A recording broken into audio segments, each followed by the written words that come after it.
இந்த வீடியோல previous year TNPSC group 1ல கேட்ட கொஸ்டினை எப்படி சால்வ் பண்ணலாம்னு பார்க்கலாம். இந்த மாதிரி கொஸ்டின் கொடுத்துட்டு இந்த மாதிரி சிம்பிள் வந்து மாறுதுன்னு சொல்லி கொடுத்துருப்பாங்க இல்லைங்களா, நம்பர் மட்டும் எழுதிக்கிங்க, சிம்பிள் வர இடத்த மட்டும் கேப் விட்டுருங்க. விட்டுட்டு இப்போ மைனஸ் வருதுங்களா, மைனஸ் வந்து டிவைட் ஆகுதுன்னு சொல்லியிருக்காங்களா, அப்போ இங்க டிவைட் போட்டுங்க. அடுத்து வந்து டிவைட் வந்து பிளஸ் ஆகுதுன்னு சொல்லியிருக்காங்களா, பிளஸ் போட்டுங்க. அடுத்து பிளஸ் பெருக்கல் ஆகுதுன்னு சொல்லியிருக்காங்களா, அதை போட்டுங்க. அடுத்து பெருக்கல் வந்து மைனஸ் ஆகுதுன்னு சொல்லியிருக்காங்களா, அதை போட்டுங்க. அடுத்து பிளஸ் இருக்கு, பிளஸ் வந்து பெருக்கல் ஆயிருக்கு.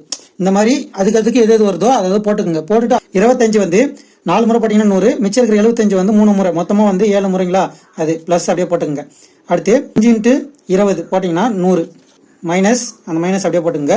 3 × 10 வந்து 30, மொத்தமா வந்து இதை கூட்டினீங்கன்னா 107 வரும். மைனஸ் 30 அப்படியே இருக்கும். இதுல வந்து அப்படியே மைனஸ் பண்ணாலும் சரி, அப்படி இல்லைன்னா 100 மட்டும் எடுத்துங்க. 100ல வந்து 30 போச்சுன்னா 70 இங்க ஒரு 7 இருக்கு, 77ன்னு இருக்கு. சரிங்களா, அப்படின்னா இந்த கேள்விக்கான விடை வந்து 77. நார்மலா மைனஸ் பண்றதை விட இந்த மாதிரி பிரிச்சு மைனஸ் பண்ணீங்கன்னா உங்களுக்கு ஈஸியா இருக்கும். அதுதான் இது சொல்றேன்.